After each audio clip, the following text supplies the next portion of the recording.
Kelly was actually stunned that Peterson knew of the summer house and its television history. She tried not to show her surprise.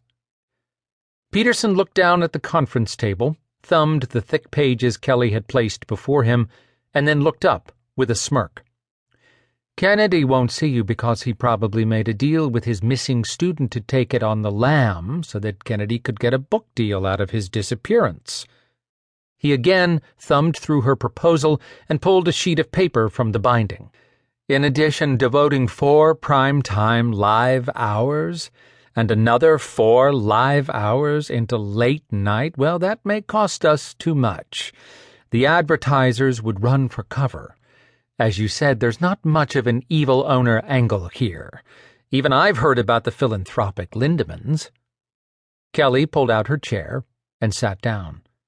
She had done the interviews herself, everyone from Philadelphia television news reporters who had covered the Kennedy story to a few of the canceled ghost hunter shows that couldn't keep up with hers in the ratings.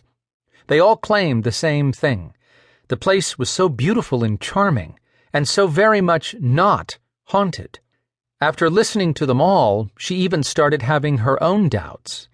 Then she'd heard what happened there in 2003. It was something the other shows never touched on because of legalities, or they claimed never to have even heard of the Kennedy incident. Her research had taken her from USC to the Poconos, from Beaumont, Texas, where either USC or the Pennsylvania authorities tried to hide Kennedy from the rest of the world, to this very boardroom, pitching the greatest live event since Orson Welles and his War of the Worlds broadcast in the 30s. The one difference that emerged from her research was the one thing the other shows lacked: her imagination. That's true. Those shoddy shows and news reporters didn't find anything, but they don't have our experience. Even if the place is benign, which I know it isn't, we have the official Kennedy account from the great-grandnephew of F.E. Lindeman himself that says something horrible did happen there in the summer of 2003, contradicting the official state police report. We tell that story, along with the others we have related to you in the slideshow, and then, if we have to, we'll make our audience believe. And there's one thing the other shows refuse to touch on. Whatever is in that house was triggered into action by Kennedy and his team. He awoke something in that house that had lain dormant for more than 3/4 of a century. With a cast of experts, I can get the house to awaken once more, only this time it will be on my cue and on live television." "Am I hearing you right?" Peterson asked, staring straight at Kelly. "You want to fake events at that house if it proves not to be haunted?" "I want to hear you say it, Kelly. I want everyone here to understand it clearly."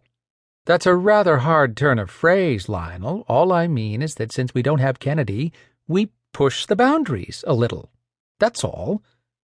"And your above-board hosts, writers, and other producers are good with this?" "They will be, yes. They're troopers. They've been through thick and thin on this show for 5 years, and they'll do anything to keep Hunters of the Paranormal on top of the ratings. I have a line on 2 of the students that walked out of that house with Professor Kennedy." "What of the other 3? Peterson asked. "They have never spoken to anyone about Summer Place. Their parents wouldn't even tell me where they were currently living. It's like they dropped off the face of the earth." "How much?" he asked. "The largest expense is the house rental itself. That will run $1 million. "For just one night?" Peterson asked, loud enough to startle a few of the more timid people around the table. His eyes bore into Kelly's, and she could tell that this time he wasn't putting on a front. "The nephew, Wallace Lindeman, is rich beyond measure, but is also a cutthroat little bastard. He won't take a penny less than the $1 million for the 2 weeks we need the house. That's 1 week for signal testing and setup 2 weeks before, and 1 week for the actual broadcast on Halloween night. You're bordering on blowing 1/4 of the season's budget on an 8-hour special. The network brass would go ballistic. No way am I approving this." Kelly smiled with as much fabricated embarrassment as she could muster. "I, already broached the subject to Mr. Foyer."